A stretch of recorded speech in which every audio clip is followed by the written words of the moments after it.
and then get this call from a Minneapolis club and to be a house MC? Well, I mean, I was going to the University of Iowa, and at the student union, the wheel room, you could get up and tell jokes or read a poem or you could play a song on your guitar or whatever. Almost like the original coffee house. Exactly. Yeah. So I would get up and tell jokes I'd stolen from other people because I didn't know they were Richard Pryor jokes or whatever. But my friends would all come and we'd drink some Everclear punch, and it seemed awesome. It seemed like I was amazing, And then always the way everybody begins in comedy, drinking exactly, and then get on stage. Drinking a lot, and so. But the people I would open up for were real comics from Minneapolis, and finally a guy says, "Hey, if you ever come to Minneapolis, I'll give you a job up there." And what I found out later was the only reason he said it is because all my friends would come into the show. I'd do my 10 minutes or 5 minutes, and then they'd all leave. So they're full of clothes and $100, and I took a bus up there, came to his door, and said, "I need a place to live around here, obviously, because I'm going to be working at this club."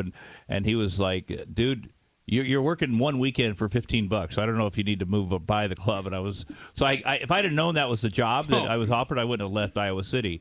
But you left and stayed at that moment. Yeah, I stayed because at that moment a panic would have set into me, and I would have gone home.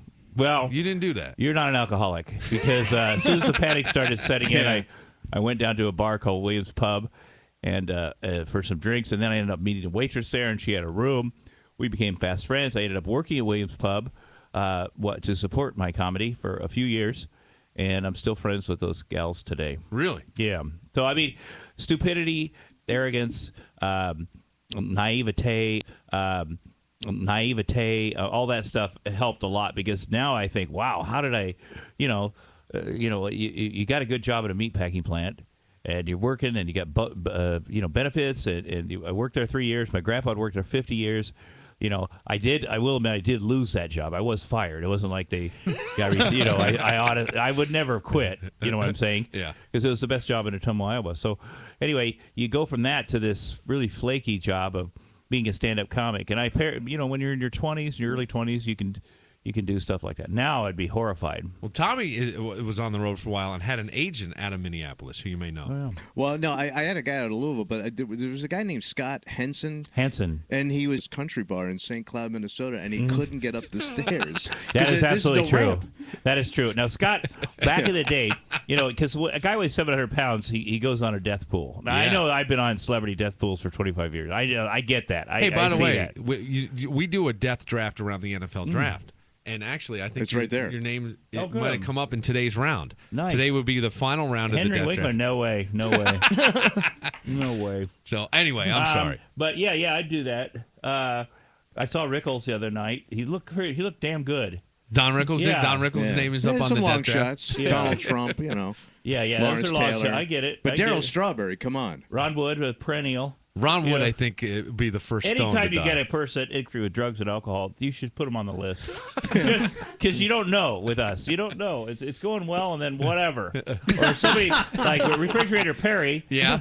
He's got to weigh 900 pounds. That's another thing. But if you get a guy that's fat and a drug addict, then that's gold. So right how there. about this 700-pound guy you were talking Anyway, about? This guy, so I immediately start, from the minute I meet this guy, and he really did help me. He gave me spots at his clubs because he had the best clubs at that time. And the one-nighters to support you or whatever.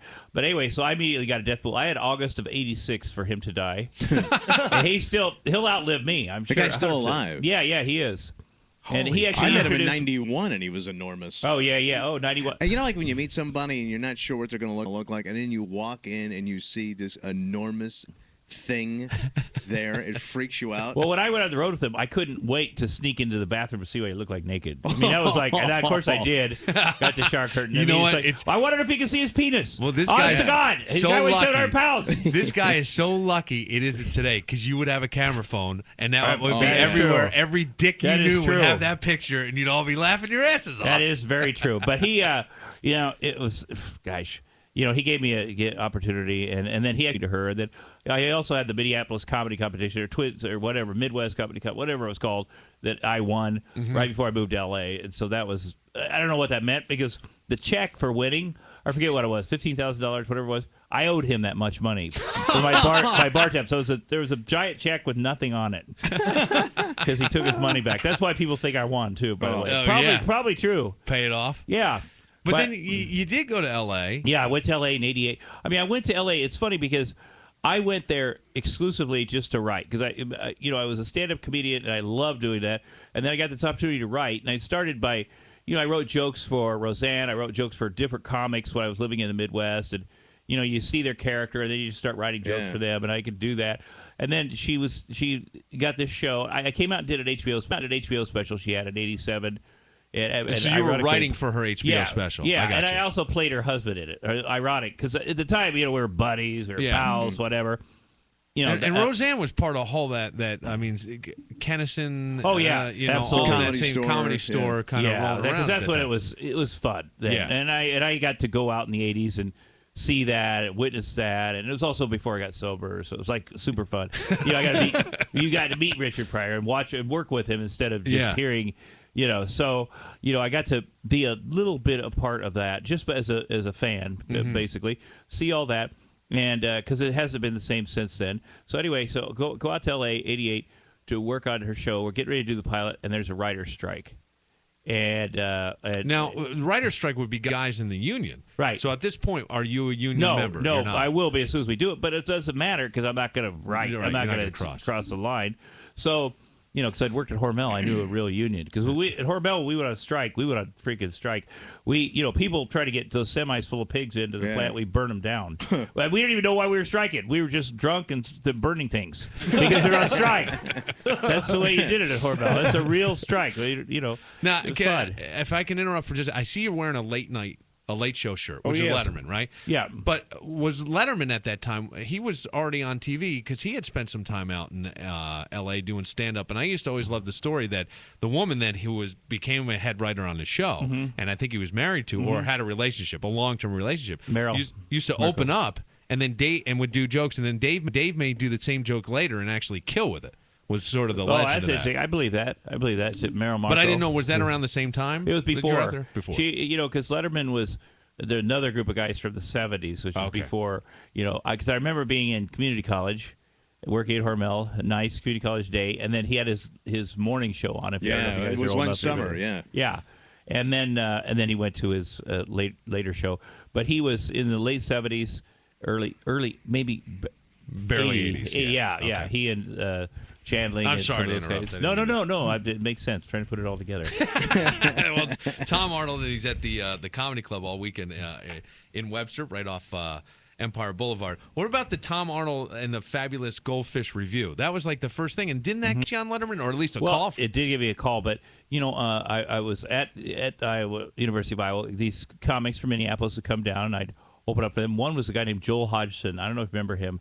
He had props, and he was very successful. He ended up creating Mystery Science 3000 or whatever. Guys. Yeah, and they shot that all in Minneapolis, right? Yeah, but at the time he was this fun, deadpan comedian with these crazy props. He was on SNL. He was on Letterman a lot.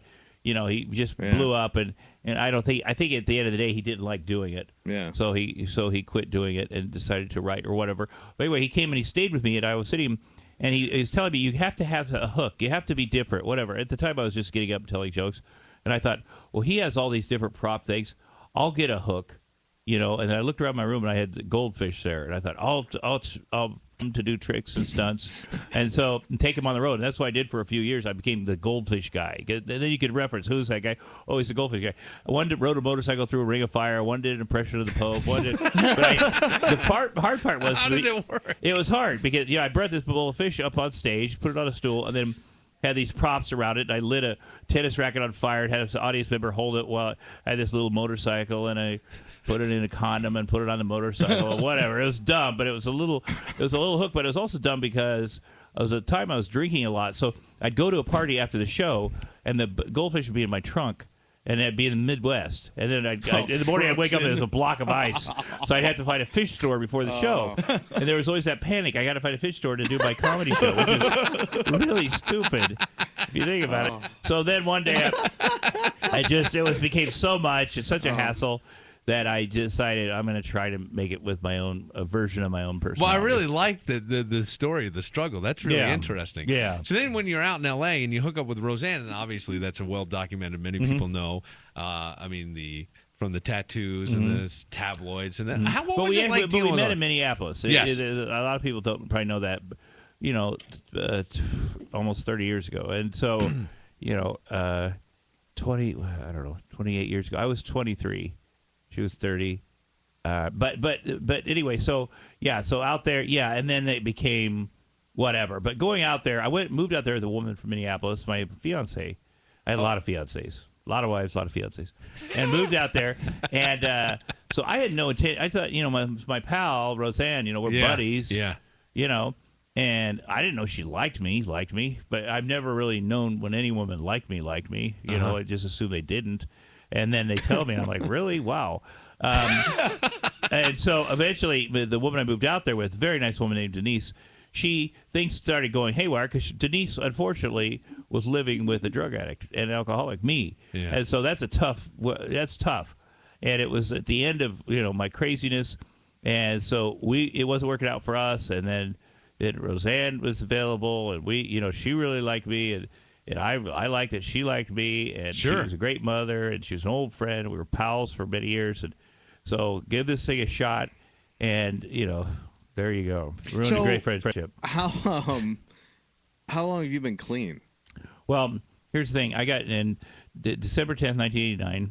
I went to rehab, and I have not, but via my motorcycle wreck and a couple of things, I started using pain medication, pills, and I didn't like the way I used it. Yeah. Like I didn't, in my world, if you use pain medication, you call like a sponsor. Yeah. You call a buddy and say, hey, I'm going to do this. Can you help me with this? And I think, again, I got a little arrogant, definitely got arrogant with it, because I tell people all the time what to do. Oh, don't do this, do it this way, do it this way. And so I thought, well, I can handle this, because I never, this isn't my thing. But, again, I'm stupid because everything is my thing. So I didn't like the way that I handled that. And then last fall, I had emergency abdominal surgery. I had a ruptured inside of me, and I went septic and was in a, this isn't my thing. But, again, I'm stupid because everything is my thing. So I didn't like the way that I handled that. And then last fall, I had emergency abdominal surgery. I had a ruptured inside of me, and I went septic and was in a coma for 3 weeks. And at a hospital for ER for 5 weeks. And anyway, so I ended up going to a rehab center to work on just the pain meds to detox off them in the safest, most appropriate way. But that. Man, how have you been able to stay sober by still doing comedy? I mean, you go to a comedy club. Well, it's not. There's all the temptations there. The temptations now are food, and these guys know it because they took me out to eat last night. A fat guy. Work out every day. I could be, and I am compared to you, but I mean, for a guy that likes to eat, you look like a normal guy. Yeah. Well, I don't. I haven't been. And once again, I have to remind myself, and I have to work on this every day. I could drink tomorrow. I just haven't drank since 1989. Wow. I haven't done cocaine since 1989. I haven't, but if I could take pain pills and take more than I'm supposed to and do that, I could drink. I could do whatever. You could fall right back into it. Yeah, and I know a lot of guys, and I know this story, and I know a lot of pain medication guys that have great amounts of sobriety and then screw up. I was reading Steven Tyler and Rolling Stone. Yeah. That's the way he did it, and our stories are very similar, literally, because we knew each other when we first got sober, way back in the '80s, and then with what happened and you kind of let things slide a little bit. That's what I did. Mm-hmm. That was my screw up. So I just have to be hyper aware that that at all times I'm trying to kill myself. When I was on a road, I did it for 4 years. Almost every dude that I worked with had a drinking problem. Smoked dope all day long. I mean, all these guys, or just smoked cigarettes. So almost everybody drank right before the show and through the show until the end of the night, till like 4 o'clock in the morning when you went back to the condo. You just got wasted every night. That was the lifestyle. I think that's how a lot of people cope with it. Yeah. I, on the other hand, you're bored. So what I do is simple. I do my show and then I get the hell out of there. Yeah. I go back and which is a little easier now because I don't have to get in a car with another dude and drive 400 miles to the next gig. But how hard was it the first time you performed straight? because the crutch of alcohol and Coke. Like the first time you wrote the material, then you go, okay, I got to stand up here alone now. I don't have my buddies, alcohol and Coke. I don't remember exactly what it was like. I remember the first time acting straight because I came back and was scared. It was shaky. I was scared. But it wasn't so much. It also I'd really ruined the drug and alcohol experience for myself. I mean, I did so much for such a period of time that even the thing people don't understand is cocaine. It seems fun the first time you do it. You go, oh, that's amazingly fun. Well, the second time it's not quite as fun, and the 100th time it's not fun. You're just paranoid and weird, and you keep thinking, I'm going to be like it was that first time. Well, it's not. Your brain, the chemistry has changed. You've ruined it. You've ruined everything for yourself. Not that cocaine could ever be a positive thing, but you will ruin pain medication. You will ruin aspirin. You'll ruin everything. And the same thing with alcohol. So by the time I quit, it was such a bad experience. Yeah. It wasn't super fun. But still, every time I felt physiologically okay after a run of 5 days staying up, I wanted to use drugs again to get back that creepy feeling. I can't explain it. So it was harder. It was harder. Being in public was different. Yeah. Because my secret was when I went to rehab, it was a big thing. It was on the front page of the tabloids and things. There was no anonymity, and which is how it had to be for me to work. So you were almost shamed into it, right? Yeah, I mean, definitely. Yeah. And because I had been that year, I'd been to another rehab, and I stayed for like 4 days, and I talked my way out. Oh, I got this. But the last one, I was kicked out of my engagement was called off. I found out when I was in rehab. Yeah. I was kicked out of my house. I lost my job because if you work for your fiance, you can lose your job and your family and your kids, everything at one day, which eventually happened again. So. But it was what I needed at the time. I had one of those oh shoot moments in life where you're like, I've just screwed up everything. So when you look at somebody like Charlie Sheen now, what do you think as a recovered guy? And you're watching this recovering. He's never recovered. And that's the thing I have to. I've got to be hyper vigilant. On all my things. Charlie. Again, it's somebody I know. Late 80s. You guys had to run a little bit. Yeah, well, we also lived by each other for 10 years, and he's really a sweet guy. He really is, and it's hard to. He never brought that stuff around. He always kept himself with that stuff: the drugs, the women, the craziness. He always, he's like a hermit, and kept to himself. When I'd see him, he was doing better or wanting to do better. He always, impressed me as a guy that would reach out to other people, help other people, drop a hat. If I had a problem, he would help me. If some young kid had a problem, I said, let's go help this kid. He'd be the first guy to do it. So, that's the guy, that's the Charlie Sheen that I know. I got so annoyed with, I'm forgetting the guy's name now. He's on a show called Loose Cannons. And they talk more to Pat O'Brien. Charlie Sheen first called in there. Now, Charlie is and you are a guy who just said you're always recovering. You're not, right? You're and a guy on the line wants to know if you still go to meetings while you're on the road. Absolutely. Well, I do. I do what I can. Absolutely. Okay. So here's Charlie Sheen who says, I cured myself. Here's Pat O'Brien, who had a public display and talks about being in rehab and being all this stuff. I felt like he had a responsibility to at least challenge Charlie as saying, hey, Charlie, you're my buddy. We've been friends for a long time. To challenge him and go, hey, man, I'm not buying that story. You may think that, but I don't know. It really pissed me off, to be honest with you. There's a bunch of people with Charlie that are part of these 12-step groups that Charlie rails against. Yeah. They're actually, I see him, and then I see his bandmaster or whatever, his guy, and I'm like, what are you doing? How do you reconcile that in your head? Do you need a job that bad? Maybe you need a job that bad. Maybe Pat O'Brien needs a job that bad, and that could be. This is just on the radio, man. By the way, if somebody needs a job, whatever they got to do, you know what I mean? It's tough. But, yeah, he did. I remember that interview. He did have an obligation to at least I thought so, especially for Charlie's sake, because Charlie's kind of guy. He helps people. This Chuck Lorre that he has his writer, whatever. I know Chuck too. Chuck used to work on Roseanne, and Charlie helped Chuck. Charlie helped Chuck with sobriety. People don't know that. I literally saw Charlie escorting Chuck, bring him around, saying, "Here's my friend. He needs help. He needs to be with some sober people. He needs to, So it was Charlie helping him, not Chuck helping Charlie. And although I'm sure Chuck, believe me, he's helped him a ton since. But, that's kind of who Charlie is. And, when you have all that money and all that stuff going on, and it seems like there's no consequences. No, there's not. Goes through. That guy always gets a break. Yeah. But there is consequence. I just promise you there is. And sometimes they're pretty brutal because it goes on and on and on. A normal guy like us, we got consequences every moment, our wife, our family, whatever, but he doesn't have that. So when he has a consequence, it's severe. We have to break. Does Tom stay for one more segment?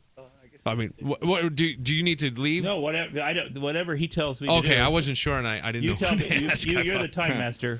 All right, well, we'll take a break because there's a lot of things. You've had an experience, I think, with Chuck Lorre. You worked on a show that he was writing, right? On Roseanne. Roseanne. Yeah, he was part of that stuff, and so you know this guy a little more intimately, and he's been the focus of Charlie's ire. And I also think, to me, one of the things as I'm hearing you talk, you're really one of the most resilient people. I mean, going from movies like True Lies down to doing independent stuff that really showed off your working chops or your acting chops, but all the criticism in between there never really seemed to let it get in your head or bother you.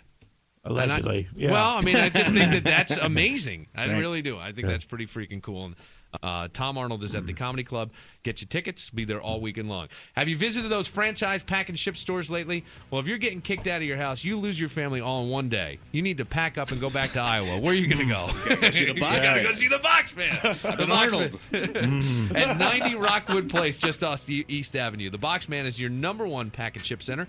Serving Rochester for over 20 years. You can have Mrs. Box pack and ship your items, or you can buy the materials and pack it yourself, or you can drop it off and leave it. Mother's Day coming up. Let's say you got some moms away or you're going to be away and you need to get something sent out. You could drop it off this weekend. They'll pack it and ship it out, and it'll arrive just in time for Mom on Mother's Day, either FedEx Ground, air, or freight. And if you're moving, well, they got all the materials you need. Everything from bubble wrap to recycled boxes. Boxman, call them at 244-2810 or log on to theboxmaninc.com. That's theboxmaninc.com. Whatever your packing and shipping needs are, the Boxman will take good care of you. You can count on the Boxman. More with Tom Arnold when we come back in the break room. And coming up, we'll move it to 9. That's cool. The final round of the death draft. Might have our commissioner in, too. Our commissioner. Who is our commissioner? You're going to find out. I didn't know he had one. General manager of one Rochester Red Wings. Oh. He's on the list. And I'd like to get Tom's take because Tom was on a sports show I loved. Best damn sports show, period. Oh, yeah. And the NFL draft went down yesterday. Buffalo seems happy. But, where some people landed is kind of interesting. 222-6000. The Break Room's on 96.5 WCMF. The Break Room on 96.5 WCMF. WCMF HD1 Rochester. Here's another 96.5 WCMF Workforce Traffic Update. All right, guys, so far you've got a good Friday morning commute. All your expressways, main lines on time and working well. Not a thing slowing you down this morning. If you're traveling in Livingston County, down in Groveland, Route 258 between Route 63 and 36, that area remains closed due to flooding. This is brought to you by Scott's Auto Fix-It. Scott's Auto Fix-It is putting the finishing touches on their major body shop expansion, and they're going green. Your car will be looking like new quicker than ever before. Scott's Auto Fix-It on Ridge Road in Webster, getting bigger to make your car look better, faster. That's it for now. From the Salino and Barnes Traffic Center, I'm Mike Bowen with your CMF Workforce Traffic. WCMF.com is your on-ramp to the information superhighway of the workforce. Listen to us online, download the new iPhone app, or find out what that song was you just heard. It's all online and waiting for you to click your brains out. I ignore your insipid insinuations. Log on now to WCMF.com. Ever go online searching for used cars? We do. At Patrick, we're online all day long, researching and pricing our cars. That's why most often Patrick's Used Car Supercenter is selling used cars for less than the competition. You heard me, less than the competition. Every Patrick vehicle is reconditioned to the highest standards, then awarded our exclusive Platinum Plus certificate. Many are factory certified and come with a 1-year or 12,000-mile bumper-to-bumper warranty, plus the balance of a 100,000-mile powertrain warranty. Pair Patrick's cars to anyone. These are high-quality, gorgeous used cars from the dealer that stands behind them. See them all at PatrickBuickGMC.com, just off 390 exit 12 at the corner of Lehigh Station and West Henrietta Road. If you can find a better used car for less, buy it. Patrick's Used Car Supercenter in Henrietta. We sell excitement.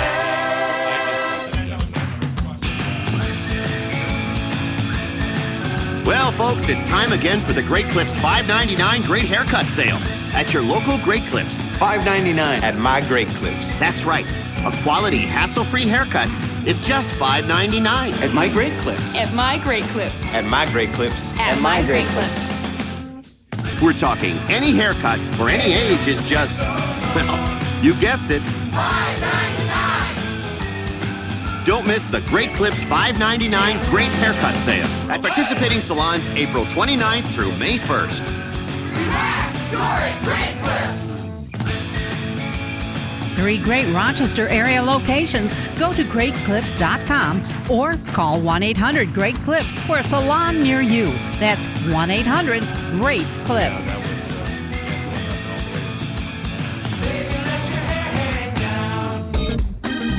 Mayor Tom Richards and the city of Rochester are asking you to join Rochester's Clean Sweep this Saturday, April 30th at Edgerton Community Center. We're beautifying the neighborhoods on the city's west side. Join us Saturday morning for a neighborhood cleanup starting at 9 a.m. at the Edgerton Community Center. Volunteer by calling 311 or 428-5990 or visit cityofrochester.gov. Rochester's Clean Sweep, showing pride in our city. Gas stations are becoming very scary places. Chevy conquers the fear factor. 9 models that get over 30 miles per gallon. Malibu 33, Cruise Eco 42. No wonder Chevy is #1 in the Rochester area. There's 0% financing for 60 months on most Chevys, or choose up to $6,000 in savings. Monthly payments $1,667 for every $1,000 financed. Take delivery by 5/2/11. Rochester, get ready for a Chevy. Tough, genuine Z-Bart undercoating is the best protection from rust for your new or used car. Save $50 now on Z-Bart undercoating. Rhino spray-on bed liner and window tint also on sale at Z-Bart. Wedding bells in your future? This is David Cornell inviting you to Cornell's Jewelers Ultimate Bridal Event, April 30th and May 1st. Presenting a vast selection of wedding bands, anniversary, and diamond engagement rings, all with special pricing and financing. Chances are she has subtly hinted to you what she wants. Now, let us translate that for you.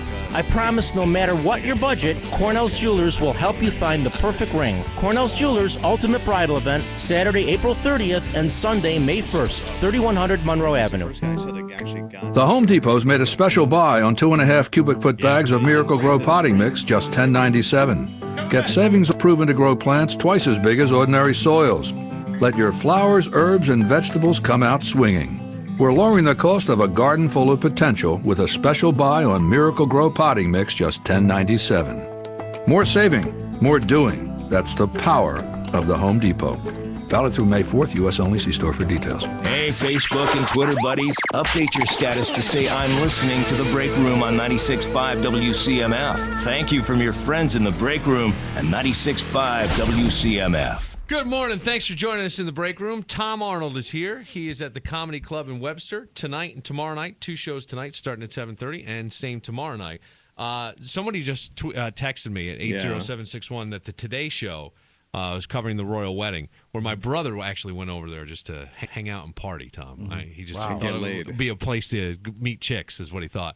But they said that the balcony kiss, they go, there's the money shot. Oh, yeah. No, but they called it the money shot. But they called it the money shot on the Today Show. And somebody goes, there's the money shot. Well, I wonder if they don't know what it means like that. Yeah, is it becoming so generic? Yes. Everything becomes that way. Wow. Yeah. Think of that, the most disgusting thing you could think of. That's awesome. It depends on how you look at it. I just tweeted a picture of Tom sitting in the studio. Okay, I do Twitter. Yes. You do tweet? Yeah. I'll have to follow you on there. I have very loyal followers. I'm sure you do. It's so funny because at first I didn't know what to think about it, because I'm not Ashton Kutcher and I don't, but then I started doing it, and then, now if I if I throw up a piece, say this is a picture of my brother-in-law, have at it. They go, there's a lot of comedy writers in there. Or hey, I'm thinking of something for this show. What should I do? They actually help me, so I pay attention. Oh, that's very cool. Yeah. So if someone stole your phone, who's the most famous person you think you have the number to in your phone? I have a lot. I'm sure. Yeah. I got it. And they change them frequently. Remember that? Sure. I'm sure they do. I don't know. I guess Arnold's always famous. Arnold Schwarzenegger. Yeah. Yeah. Are you going to do another movie with him? I know he's reprising some roles. It's funny because, he's got to do something this summer and something in the fall. And Wednesday night, before I left to come here, we have a relationship like guys do, where you don't have to talk every day, and we've been trying to figure out a way to do because I keep talking about it for 15, 17 years, True Lies 2. So we're trying to figure out, get him, Jim Cameron on the same page, get everybody, because I'll start working. I'm always the guy in the middle, so I'll be working with Jim. And so last week I saw Jim. We worked out, he came with great ideas. Let's do this thing. Let's get it rolling. So then, and Arnold's been, the two of us have been working on Jim for 6 months. So then I call Arnold. He doesn't call me back.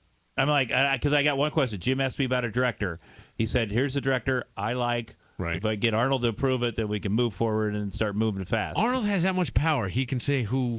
Well, in this case, there's a lot of respect because it's, those two guys, they started together, Jim and Arnold. And so this is a lot of Titanic history. You're talking about. What's that? You're talking about Mr. Titanic. Titanic, Avatar, Terminator. This guy's a heavy hitter. Yeah, he is. And him and Arnold, they really made each other's careers. So there's a respect. Jim could do what he wants to do, but you want Arnold on board. It just saves it so he's not complaining and him and hawing.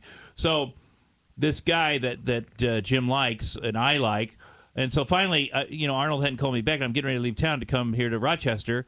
And so, my wife's like, well, call him. You should just call him. I go, no, I'm not calling him. I called him once. He'll call. It's up to him to call me. Guys don't do it that way.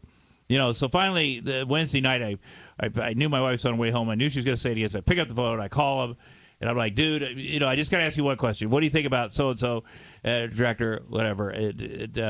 He's like, well, I don't know. What do you, okay, well, I guess, whatever. And I said, okay, bye. And he goes, what? What are you doing? Where are you going? I go, I got to go. I'm done. That's all I need. I don't want to bug you. What do you bug me? I go, well, obviously you're busy, whatever. Anyway, so we get into this whole long thing, and I guess that's how guys do it. I mean, compared to women, where they're more in touch and whatever, and then he thinks it's hilarious that I am, if I got my feelings hurt that he hasn't called me back, whatever. So, but it all works out. And then, I get a hold of Jim, and then he's excited. And everybody's excited, and now it gets to happen because now we got a director to take us the rest of the way home. Wow, and you'll be surprised who the director is, and I'm not going to say anything, but you'll be surprised because it's somebody close to all of us, and it'll make sense. You go, now I get it. I see how that. And the nice thing is, all the returning people, and then you get some new people coming in. And we're talking about, and this just. Everybody's talking about because we need a new young guy because we're obviously older, especially Arnold. Anyway, so would Jamie Lee Curtis be in it again? Yeah, because I wonder how funny it is. Like the new generation will go, "Oh, that's the Activia lady." Yeah, right. Exactly. No kidding. That's that yogurt broad. But what's nice is they got lucky because the daughter, Elijah Dushku, has turned out to be fabulous actress, very hot, very So you need a guy to pair her up with. And of course, everybody wants Bradley Cooper, but I'm sure they want Bradley Cooper for everything. And it's ironic because I had this little movie called Brothers Justice that came out last week, and it's out and get it on independent VOD. film. Yeah, independent film. VOD. It'll be in theaters May 13th, but it's on the video on demand right now. And it's Dax Shepard wrote it and directed it. It's me and Dax, Bradley Cooper, Ashton Kutcher, Jon Favreau, Dave Koechner, who's coming to town here in a little while, I'm told. Very funny. Anyway, a bunch of us do this thing, and when we started filming that, it took a few years because Dax wrote it and financed it and did everything. Bradley Cooper was just like a buddy of ours. This guy, let's give him a part in the movie, whatever. By the end, when we finished shooting it a few months ago, he was the biggest star in the world. So well, Bradley Cooper. We got to bring Bradley's part up. Bradley Cooper was the dick in Wedding Crashers. Okay. This was after that, but before Limitless and whatever. Limitless, and now of course The Hungover. Hangover. Hangover, excuse me. And it's so weird to have and I've seen it happen to a lot of people in my time in Hollywood, where, things are going one way, and all of a sudden they explode. And I always curious how people handle it because I know the truth. It doesn't last forever. Yeah. You got to handle it. But you got to be able to handle it. And I've had opportunities to be successful that way, and Bradley, and I see how he's doing it now, and I'm pretty impressed. He's a really good guy, and he's handling it well. The one thing is that I will say this real quick. When we were promoting this movie, I didn't realize that Bradley had a girlfriend that he broke it up. I wasn't thinking that way, that he had this long-term girlfriend. Recently broken up? Yeah. And so we were at the press line, and they're like, how's Bradley Cooper? I go, hey, he's amazing. What do you mean, how is he? He's unbelievable. So the headline on Us Weekly was, Bradley's amazing after the breakup. He's freaking amazing. Like, it makes him look like a jerk. Oh, my God, he's so happy. Crushing breakup.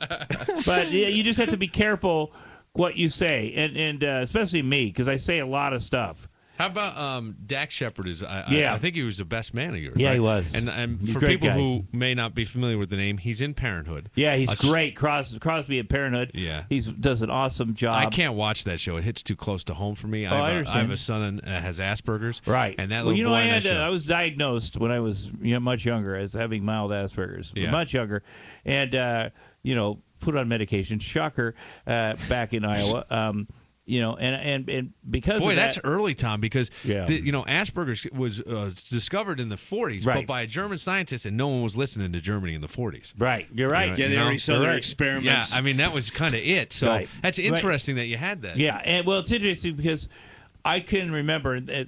Our family was kind of an experiment because, for instance, Ritalin was new then. Yeah. And I remember we had a giant jug, like the kind you get at a pharmacy, and that was our parents would. And I didn't like taking it because those big jugs of big brown jugs. I didn't like taking it because it called me. I like being crazy, like your kid. You want to be crazy, and I could always feel it when it got in me. Yeah. So I wouldn't take it, and then my parents, I'd open up my sandwich. There'd be this little smiling face with these little Ritalin pills. In your sandwich? They put it in my food. The way you tried to do a dog, wow. Sure. If you didn't want to take it. And I'm the oldest of 7 kids, so God knows how many of the kids they were doing it to. But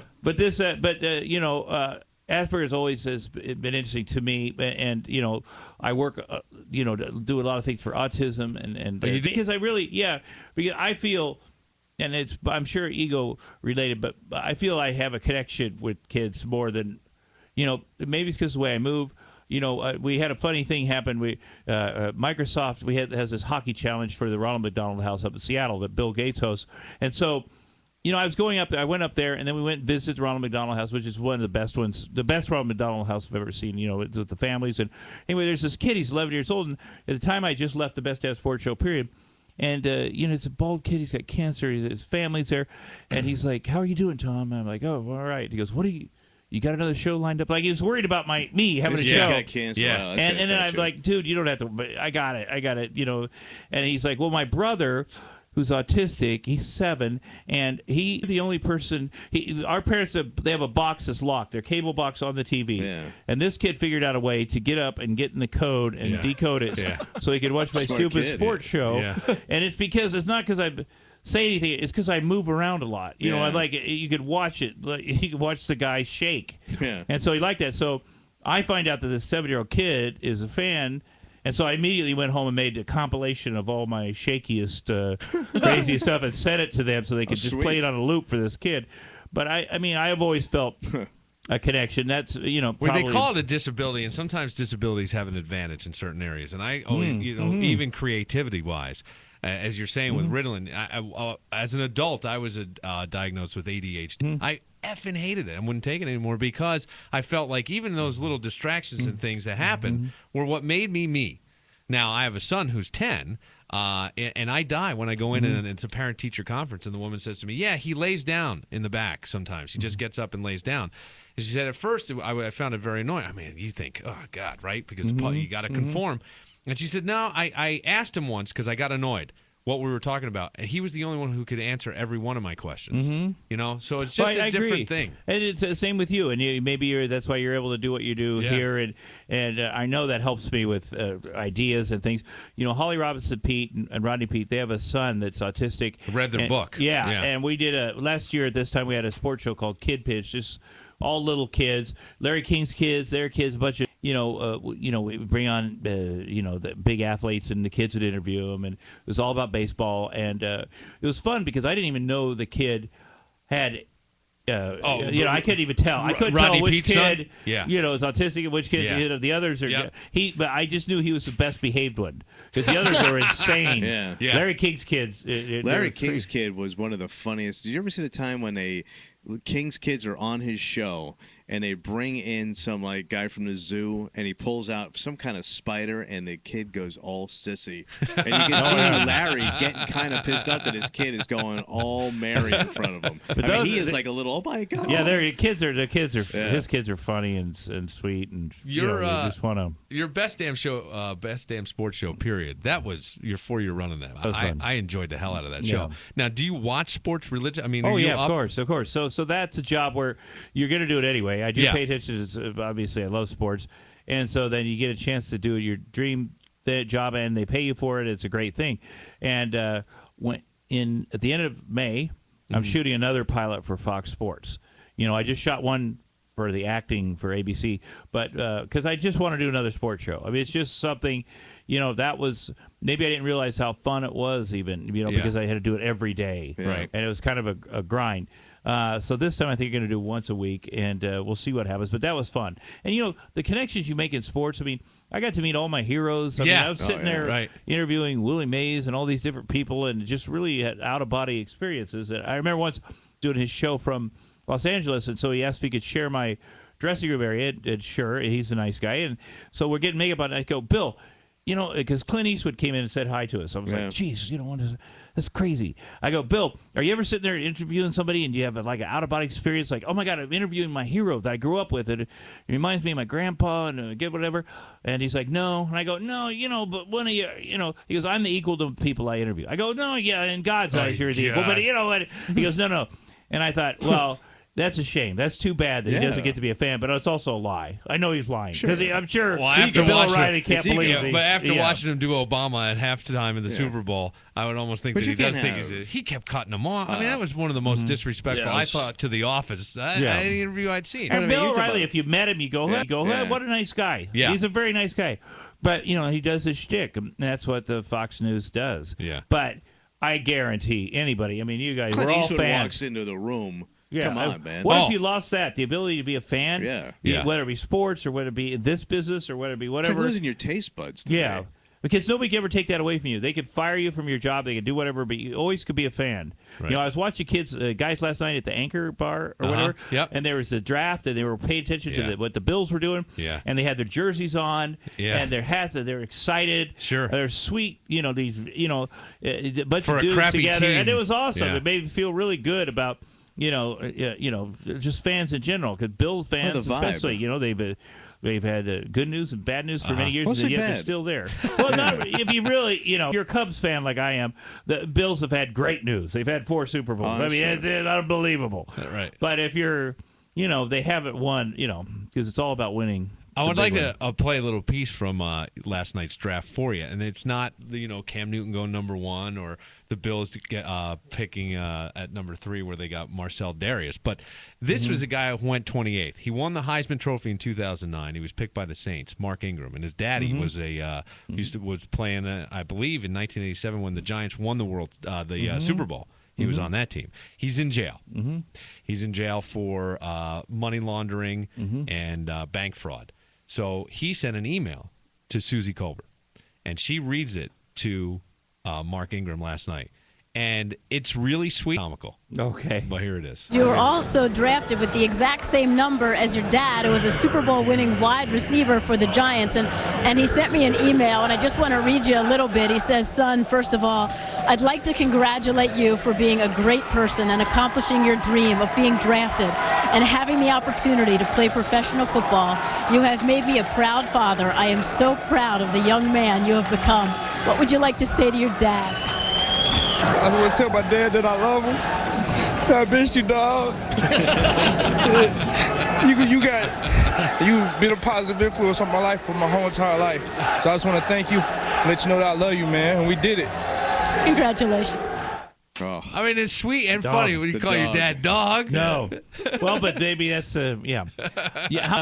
How many Alabama kids went? That's a pretty Well, I'll unbelievable. say the Southeast Conference had a lot in the top 10, Yeah. I thought. But I went down 3 years ago. Yeah. When Coach first took over and Saban and watched spring practice a little bit, and it became kind of a thing because they never allowed anybody in there. I didn't know he didn't allow anybody. I just want to say hi to him. I knew him when he was at Big Ten stuff, so I was in there watching with my godson, whose mom went to school there, whose dad owns the Giants, the New York Giants. So it became kind of a, why is he here? And then I'll tell you, go back. Who owns the New York Giants? The Tisch. Yeah, Steve Tisch's son. Tisch is CBS. They used to be. Used to be CBS. Yeah. Wow. Yeah. And That's the Lowe's Hotels, and he's also a producer. He produced Forrest Gump, and he does a Wait, bunch and of, Arnold's still the most famous guy on your phone? Yeah. Maybe not the richest. Well, that and it's funny because Tisch was coming out here, Steve, for the draft. Uh-huh. And he has his own plane. So I was trying to figure out how to fly to New York and then get. I wanted Rochester to be closer to New York City. If we could move it closer so that I could take a car from New York City. I gotcha. Because otherwise I still got to take a connection. So it all worked out for the best. Anyway, so I'm down there, and so they take pictures of me watching Alabama practice, which I saw Julio Jones before he'd ever played a game, and all these different guys, and Mark Ingram, and you're a new guy, and I knew, how obvious, it's very apparent how great they're going to be. Nick Saban runs his college team like a pro team. Anyway, they played the picture back at the University of Iowa, or in Iowa City, and people call me the Benedict Arnold, and people are so mean, by the way.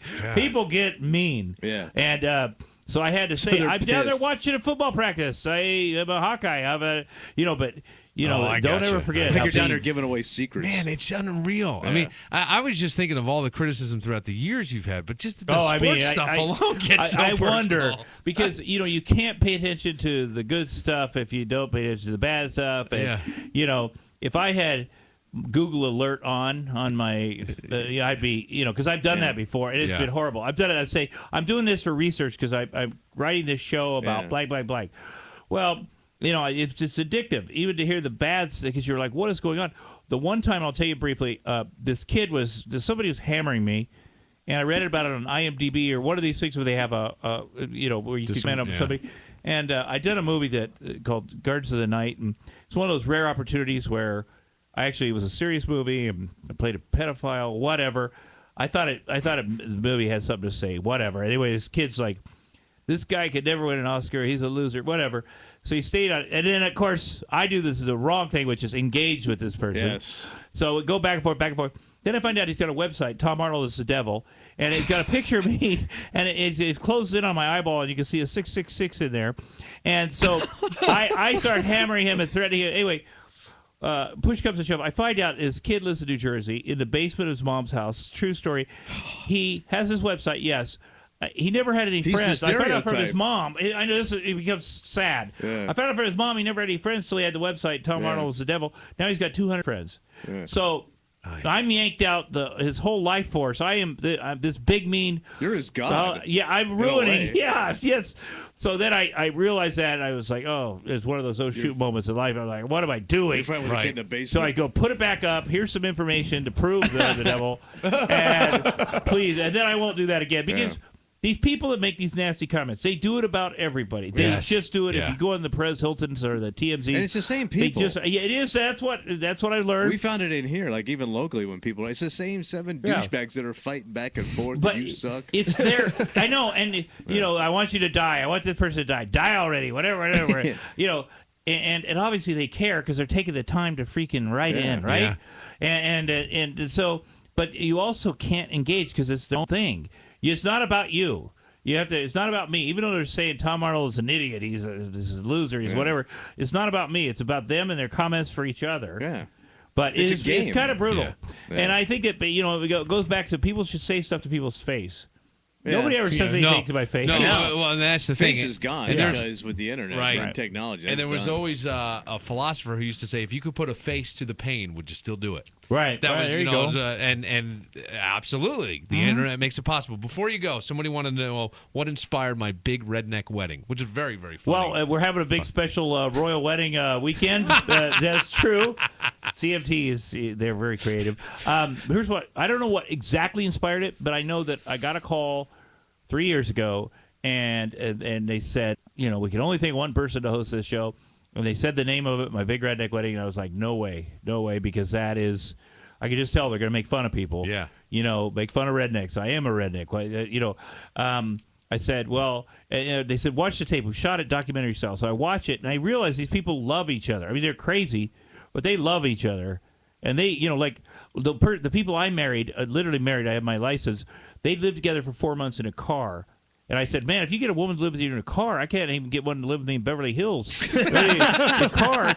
So that's true love. So I said, I'll do it if we keep that in there, but also do it in New York, and not just the South. Do it all over the country. There's rednecks all over the place. Oh, yeah. They have. We've done it in New York. We've had weddings here, and upstate New York. And so they're 5 miles outside of any big town is a bunch of rednecks. Absolutely.